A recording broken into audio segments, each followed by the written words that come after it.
Harkafuunee kabajamtoota hordoftoota keenya kan daawwachaadhaa jirtan gaa sagantaa piroodakshinii dirree wudiin isiniif dhiyaatudha.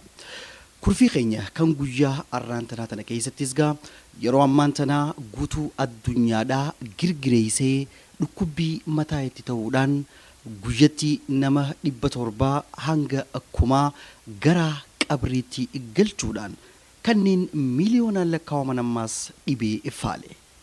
Corona virus dhibee kanarraa of baraaruudhaaf sochileen roga garagaraatiin godhamaa jiru. Hirmaannaan hawaasaa keessaafuu namoonni dandeettiidhaa fi qabeenya qaban warreen harka qalleeyyii kanneen xiqqaatu saabunallee bitachuu hin dandeenye hedduudhaaf gargaarsa godhaa jiranii wajjin wal qabatee kurfii takka gama keessan kan geessinuutu jira jechuudha. Isinis Dirree Wood Production qophii isiniif qopheesse kana faana akka turtan kabajaadhaan kan isin afeeru.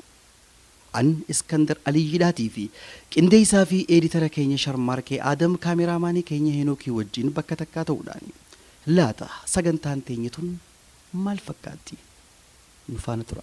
Ummata girgireessee guyyatti nama 700 hanga 800 gara qabeetti galchaa kan jiru vaayirasii koronaa.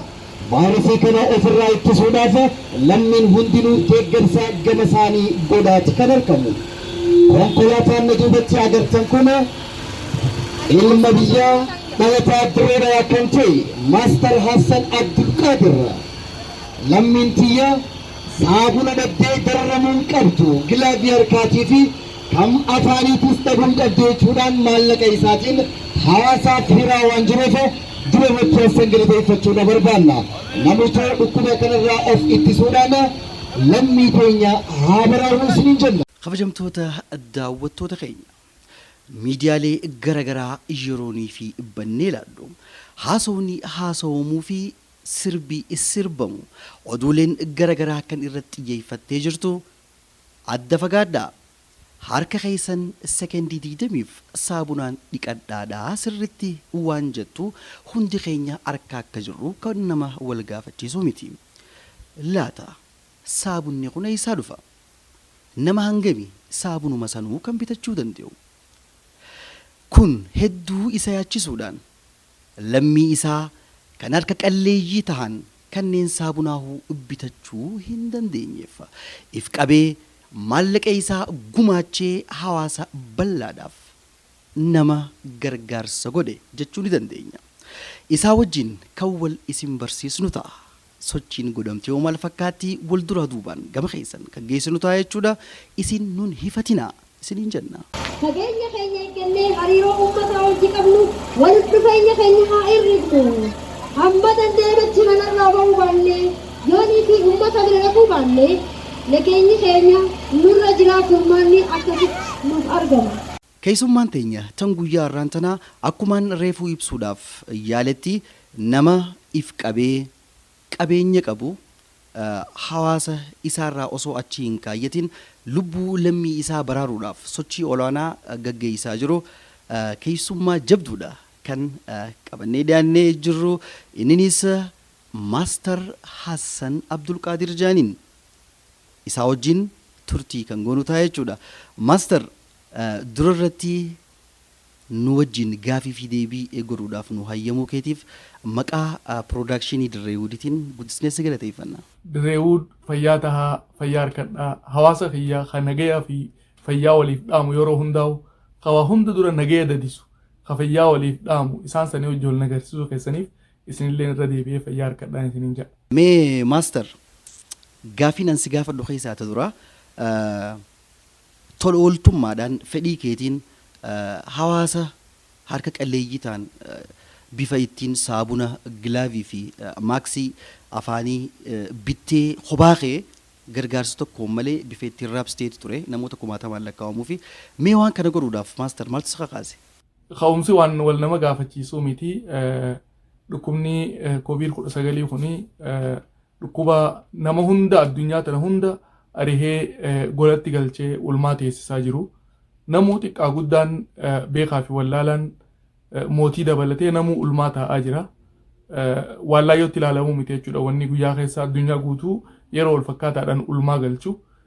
Biyyuma teenya kan argu jiru kan nagayaan namni wal keessa burraaqee galu jiru. Kun immoo hubannaa dhabarraa akka ta'e natti mul'atee rabbiin godhin yoo dhukkubni kun kan biyya teenya babal'u taate lubbuu hedduu akka gaaga'u miidhaa guddaa hawaasa keenyarraan akka geessisuu danda'u waan natti mul'ateef mee akka nama tokkootti akka dhalataa Oromoo kan magaalaa Dirree Dhawaatti maaliin godhuu danda'a waan jiruuf gaafadhee gumaacha gama kiyyaa kana gumaachuudhaaf murteesse jechuudha. Maaster nuti gaa ulmaa keetti beeynu yeroo namni deedha beeytaa mana kan ta'an kanaachitti ammas bar mootummaan mana taa'aa jee malee ulmaa taa'an jenne waan kana mee ifa naa godhi. Ulmaa jechuun jecha Oromoo kan ammaan tana gartee namni akkaataan itti hawaasni hedduminaan beeku yeroo namni tokko dubartiin deesse si galtee ulmaa teessee jedhama. Haala san irratti beeka namni hedduuni garuu sirna gadaattis yeroo baallee wal harkaa fuudhan yeroo buna qalatan horiin hin bobbahu habobbees dafanii galchanii guyyaa sadiif turtii godhan hin bahan ulmaa taa'aa jedhama. Ulmaa teenyaa jedhan.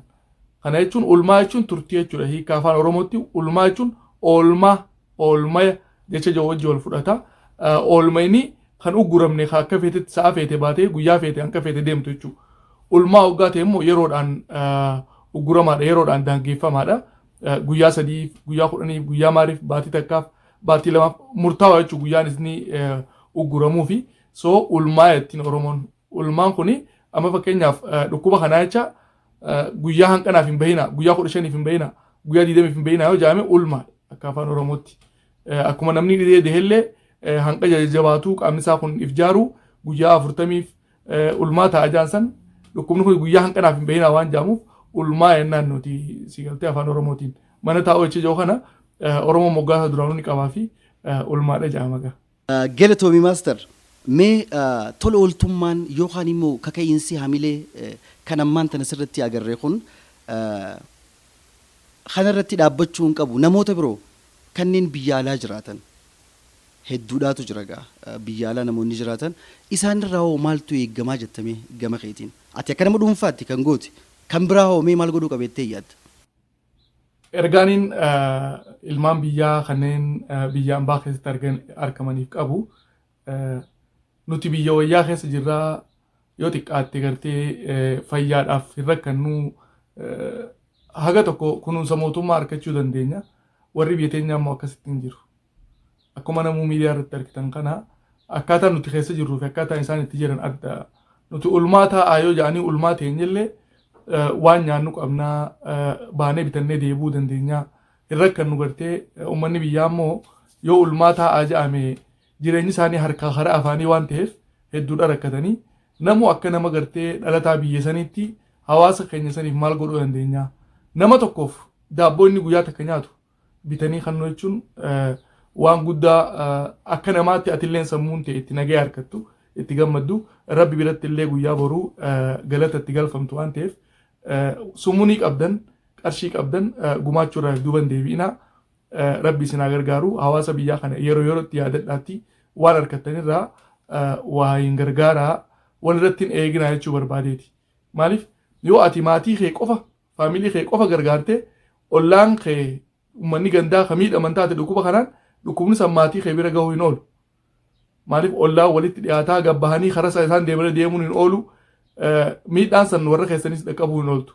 Saniifuu maatii ollaa kee dhaloota biyya keetii hawaasa biyya keetii gargaaruu jechuun maatii kee gargaaruu jechuudha. Ija sanii ilaalaatii waan rabbi isin gargaareen hawaasa keessan cinaa dhaabbadhaa jechuun barbaada. Dhukkubni vaayirasii koronaadhaa kun hoggaa achi akkana ilaallu waan dhaabbii qabuu hin fakkaatu beektaa. So deeggarsi akkanaa kun koontiniyuu yookaan immoo itti fufiinsa waan qabu ta'eeti kan nam mul'achaa jiru. Deeggarsi kee asumarra dhaabbatamu akka misilaa fuulduraaf. Marsaatti aantuuf yoo rabbi jedhee hawaasa baadiyyaa qotee bulaa keenya irratti tiifatee bulaa keenya irratti hojjechuudhaaf sagantaan qabnu yoo rabbi laaffise tarii Oromoonni biyya alaa jiran warreen naannawa sanii hawaasa baadiyyaa kana ija biraatiin ilaalanii diinagdeedhaan akka isaan cinaa dhaabbatan miilanumaan ergaa dabarsuun barbaada. Hawaasni baadiyyaa caalatti kan magaalaa caalaa isaantu miidhama. buufata fayyaarraa illee fageenya waan qabaniif waan qulqullinaa amma jaamu kana meeshaalee qulqullinaa PPE amma uummanni itti fayyadamaa jiru kanallee isaa argachuudhaaf rakkachuutu mala. Saniifuu hawaasa keenya qabaadiyyaa inni irraanfatinaa nuti illee karoorri keenya lammaffaa isa sanii jechuudha. Mee kanumaa wajji wal qabatee hawaasa keenya kan baadiyyaatiis ta'e kan magaalaadhaatiif maal nuun jetta dhaamsi qabdu? Hawaasa keenya biyya jiruun wanni isaanitti dhaamu maali? Ati yoo nagaya taate ollaan kee nagaya ta'a. Ati yoo ifin eeyne ollaan kee eeggamu jechuudha. Sababa keetiin ollaan kee miidhama. Ati illee miidhamta. Maatiin kee illee miidhama. Iftiisuun maatii ifii tiisuudha. Kanaafuu adda fageenya eeggadhaa. Mana tokko keessa walitti qabamtanii hin qamahinaa. Shiishaa fi kanallee mana tokko keessa sanii waliin hin aarsinaa. Eenyutu fayyaadhaa eenyutu fayyaan ta'anii waan hin beekamneef wal galaafata akka hin taane wal gaggalaafata akka hin taane adda fageenya keessan eeggadhaa. Harka keessan amma dhiqadhaa. Harka wal fuudhuun haftu yeroodhaa fi wal jibbinsaaf osoo hin ta'in fayyaadhaaf nama san waan jaalattuuf isa harkan fuune adda fageenyi keessan eeggamuu qaba. Harka wal fuudhuu dhabuu, harka keessaniin daftanii afaanii fi funyaanii fi ija dhiqachuu dhabuu waan doktoroonni gartee ogeeyyiin fayyaa ergaa dabarsan kana qaama qalbiidhaan caqasaa jechuun barbaada. Hawaasa keenyaan waan ogeeyyiin fayyaa isin himu kana yoo hojitti hiiktan tarii gargaarsa rabbiitiin lubbuu teessan baraaruu fi maatii keessanis hawaasa keessan guutuullee baraaruu ni dandeessan waan ta'eef ajaja ogeeyyii fayyaa hordofaa laaftutti ilaalinaa. Way bada'anaa akka hin taane gartee wani duraan huunotti ilaaltu hunoo akka hin taane nu cinaa dhufte eegasarra geesse waywaachurra dursanii fi eeggannaa godhutu gaariidha. Yaa hawaasa keenya dubbii tana laaftutti ilaalinaa. Wal keessa yaa'uu fi waliin taa'uu wal hammachuu kanarraa if qusadhaati adda fageenyaa fi gorsa ogeeyyii fayyaa hordofaa waan jiruun isaaniif cimsee irra deddeebisee dhaamuu barbaada. Kabajamoo Maaster Hassan Abdulqaadir si dhaammachuu kiyyaan dura yookaan immoo sagantaa keenya kana goolabuun dura dhaamsa qabdu yoo kan jiraatu taate mee hiree siif hin kenna. Hawaasa kiyya biyya jiruun wanni isaanitti dhaamu maali? Ati yoo nagaya taate ollaan kee nagaya ta'a. Ati yoo ifin eeyne ollaan kee eeggamu jechuudha. Sababa keetiin ollaan kee miidhama. Ati illee miidhamta. Maatiin kee illee miidhama. Iftiisuun maatii ifii tiisuudha. Kanaafuu adda fageenya eeggadhaa. Mana tokko keessa walitti qabamtanii hin qamahinaa. Shiishaa fi kanallee mana tokko keessa sanii waliin hin aarsinaa. Eenyutu fayyaadhaa eenyutu fayyaan ta'anii waan hin beekamneef wal galaafata akka hin taane wal gaggalaafata akka hin taane adda fageenya keessan eeggadhaa. Harka keessan amma dhiqadhaa. Harka wal fuudhuun haftu yeroodhaa fi wal jibbinsaaf osoo hin ta'in fayyaadhaaf nama san waan jaalattuuf isa harkan fuune adda fageenyi keessan eeggamuu qaba. Harka wal fuudhuu dhabuu, harka keessaniin daftanii afaanii fi funyaanii fi ija dhiqachuu dhabuu waan doktoroonni gartee ogeeyyiin fayyaa ergaa dabarsan kana qaama qalbiidhaan caqasaa jechuun barbaada. Hawaasa keenyaan waan ogeeyyiin fayyaa isin himu kana yoo hojitti hiiktan tarii gargaarsa rabbiitiin lubbuu teessan baraaruu fi maatii keessanis hawaasa keessan guutuullee baraaruu ni dandeessan waan ta'eef ajaja ogeeyyii fayyaa hordofaa laaftutti ilaalinaa. Way bada'anaa akka hin taane gartee wani duraan huunotti ilaaltu hunoo akka hin taane nu cinaa dhufte eegasarra geesse waywaachurra dursanii fi eeggannaa godhutu gaariidha. Yaa hawaasa keenya dubbii tana laaftutti ilaalinaa.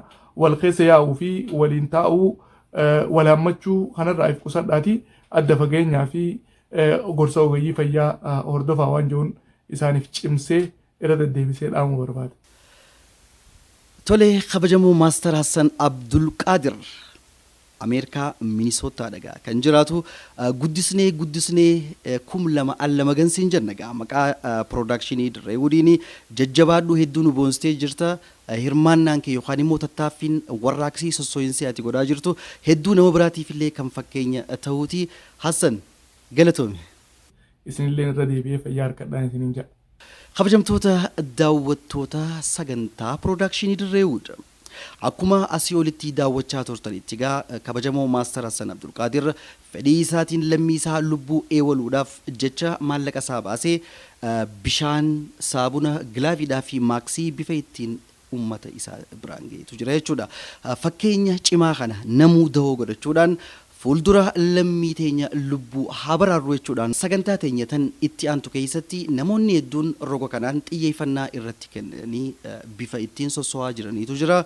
San keessaayis tokko if qabeetiin jira anis akka Hassan Abdul Qadir akka maastaraatti lammiitii yabaraaruudhaaf dhibbaa fi dhibbatti qophiidha jechuudhaan baddeessaa real estate Jaafar Austraaliyaa irraa inninis lammiisaa baraaruudhaaf sochii olaanaa godhaati jira sagantaa teenya tan itti aantu keessatti baddeessaa real estatein maal godhuuf deema haala akkamiitiin godhe waanju sagantaa teenya tan itti aantu keessatti qabannee dhiyaanna hangasittuu nageetti isiniin jenna.